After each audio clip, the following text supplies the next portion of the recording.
Salut, c'est Ambroise. Alors on parle toujours du côté cool d'être freelance, de pouvoir voyager où on veut, travailler aux horaires qu'on veut, sur des missions qui nous font kiffer, mais on parle très rarement des côtés négatifs du freelance, et il y a des côtés négatifs, et tu vas parfois faire des erreurs, et justement dans cette vidéo je vais te partager mes 7 plus grosses erreurs que j'ai fait en tant que freelance. De mon côté ça fait 6 ans que je suis freelance, et donc je vais te partager ces 7 erreurs, je vais finir par la pire erreur que j'ai faite, et à chaque fois te donner une règle, un conseil à appliquer pour que toi, tu ne fasses pas ces erreurs-là. C'est parti.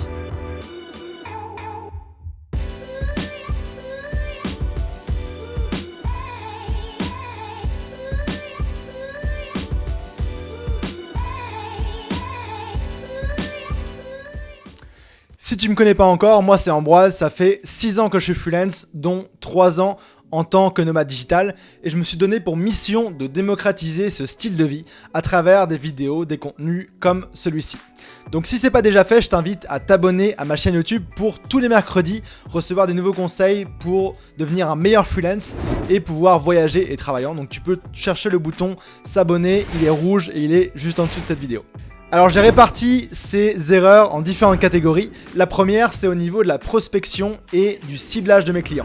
Et tu vas voir, j'ai fait pas mal d'erreurs à ce niveau-là. Il y a quelques années, j'avais besoin de trouver des nouveaux clients et je connaissais pas encore tout le pouvoir du online, ou même si je le connaissais, j'avais l'idée un peu old school d'aller prospecter directement dans la rue, dans des boutiques de mon quartier. Donc je l'ai fait, j'ai été cogné aux portes, parler à des opticiens, des vétérinaires, des restaurants, etc. Ça a jamais fonctionné et bref, c'est une erreur que j'ai faite, j'aurais jamais dû aller là-dedans, surtout moi je fais du marketing digital et c'est très dur de montrer à quelqu'un qui fait pas du tout de digital pourquoi il devrait passer de hors ligne à en ligne. Donc ce que j'en ai appris, c'est jamais d'essayer de forcer les choses ou de proposer quelque chose à une entreprise qui n'en ressent pas le besoin de fonctionner comme ça. Deuxième chose, en freelance, ton réseau, c'est vraiment hyper important et à cette époque-là, j'aurais dû tout bêtement contacter les personnes de mon réseau pour dire que j'étais freelance, leur montrer ce que je savais faire et ça m'aurait aidé à trouver des clients beaucoup plus facilement et sans autant de galères. Deuxième erreur que je voudrais te partager, c'est il n'y a pas si longtemps que ça, j'ai été approché par le community manager d'un des très grands infopreneurs français qui m'a dit bah écoute Ambroise, on cherche un growth hacker, est-ce que tu pourrais nous aider, etc. Donc on a fait des meetings en personne, des meetings au téléphone, j'ai fait des propositions commerciales, ça fonctionnait pas, j'en ai refait, etc. etc. Et j'ai finalement fini par faire un appel avec la personne qui a été le preneur de décision pour apprendre qu'en fait il cherchait pas du tout ce profil là et donc voilà, j'ai perdu beaucoup de temps pour rien au final. Et donc ce que j'en ai retenu, c'est déjà de directement le plus rapidement possible aller au preneur de décision, sinon tu perds ton temps et ça sert à rien. Et puis très vite t'assurer qu'ils ont un besoin douloureux, urgent envers tes services pour que rapidement tu puisses passer à l'étape de collaborer ensemble et pas rester dans l'étape de ah oui on pourrait peut-être collaborer ensemble, etc. etc.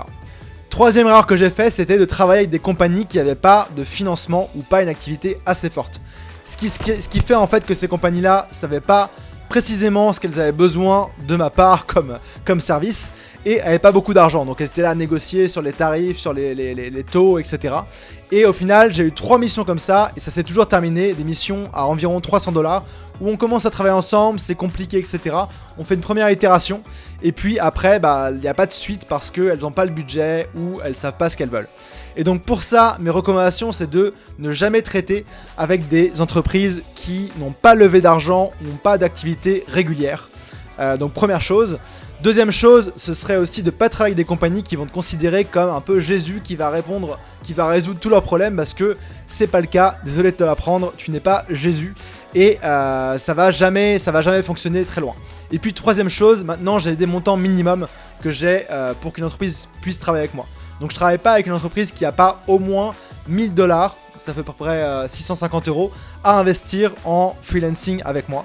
Et puis par mois, c'est minimum 500 $ par mois. Donc comme ça me permet de voir un petit peu s'ils ont les fonds et les moyens disponibles pour qu'on puisse travailler de façon agréable ensemble. Et puis ça fonctionne beaucoup mieux comme ça, crois-moi.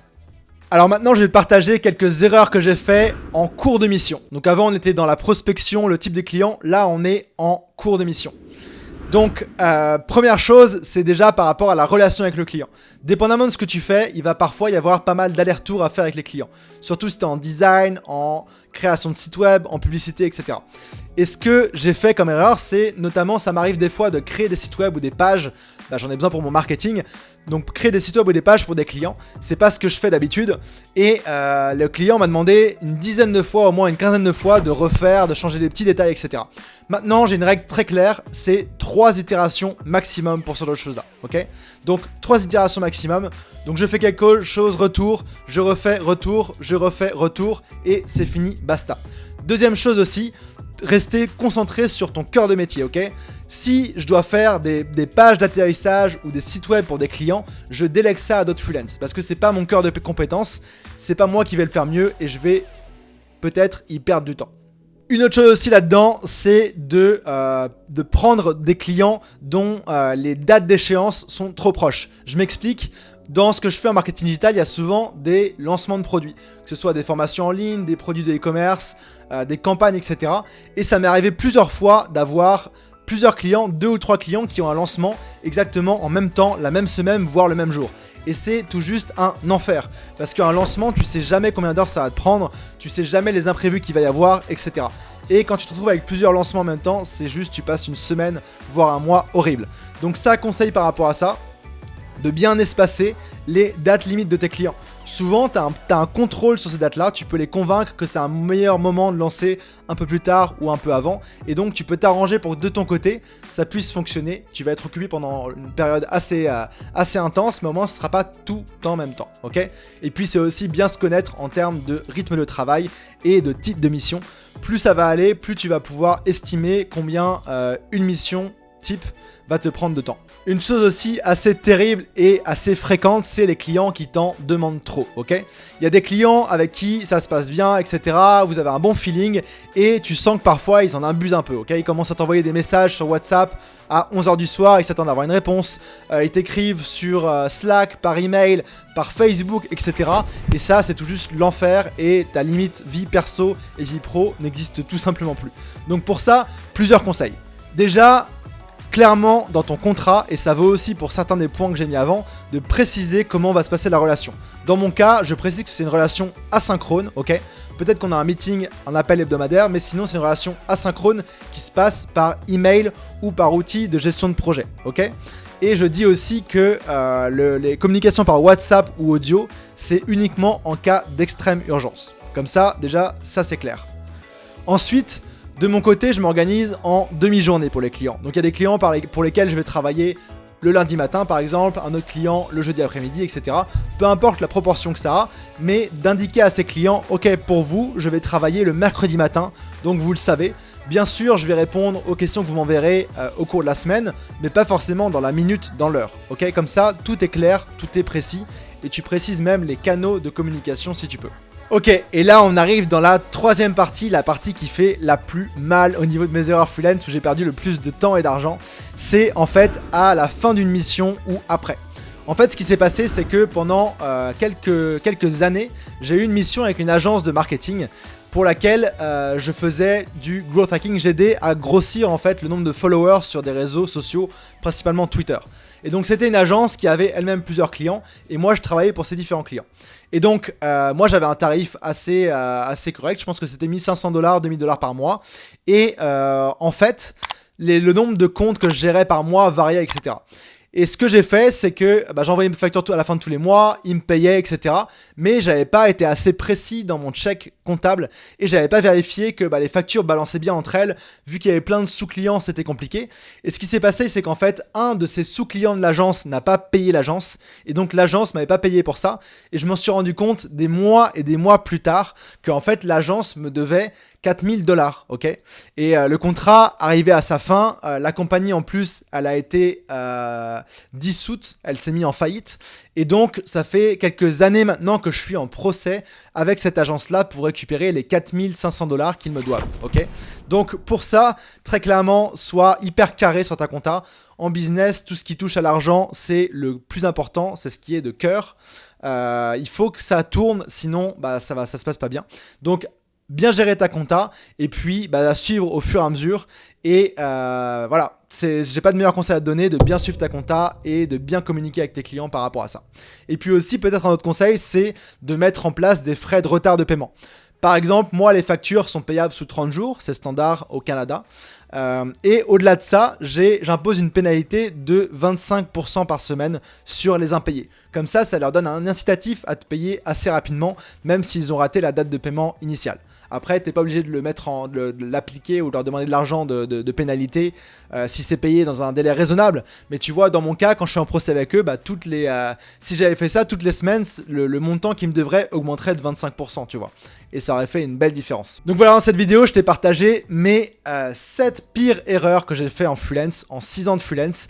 Tu vois qu'il y a des erreurs qui m'ont coûté beaucoup de temps, beaucoup d'argent, et je voulais faire cette vidéo pour te partager ça, que tu en saches un peu plus sur les galères que j'ai eues en tant que freelance, et surtout que toi, tu puisses les éviter grâce aux leçons que je te transmets dans cette vidéo. Et d'ailleurs, dis-moi de ton côté, quelle était ta pire expérience, ta pire erreur que tu as fait en freelance? Dis-moi directement dans les commentaires en dessous, ça m'intéresse et on risque de bien se marrer. Mais justement, l'idée, c'est de s'entraider, de partager nos erreurs pour qu'on apprenne tous collectivement de ça et que le maximum de freelance ne commettent plus ces erreurs-là. Alors si tu as trouvé cette vidéo utile ou peut-être drôle, je t'invite à mettre un pouce sous cette vidéo, ça m'encourage à faire d'autres vidéos dans le même genre plus souvent. Et puis, si c'est pas encore fait, je t'invite à t'abonner à ma chaîne YouTube, t'as le bouton s'abonner juste en dessous, en rouge, et ça te permettra de rater aucune de mes vidéos hebdomadaires qui sortent les mercredis sur comment devenir un meilleur freelance, trouver des clients, facturer plus, et si c'est ce que tu veux, voyager en travaillant. C'est mon style de vie en tous les cas. Et puis si tu veux vraiment aller plus loin que cette vidéo, découvrir d'autres de mes erreurs et de mes leçons que j'en ai tirées et tous mes conseils pour devenir freelance à distance, j'ai créé justement une formation gratuite qui s'appelle les 8 plus une étape pour devenir freelance à distance. Je t'invite à la recevoir un email par jour en cliquant sur le premier lien en description. Donc tu descends un petit peu sous la vidéo ou tu déroules la description sur mobile, tu cliques sur le premier lien et dès que tu as mis ton email pour que je t'envoie les vidéos prochaines, tu reçois la prochaine vidéo et tu reçois tous mes conseils. C'était un plaisir d'être là aujourd'hui avec vous les amis, de partager mes pires erreurs freelance. Je vous dis à mercredi prochain. Ciao ciao.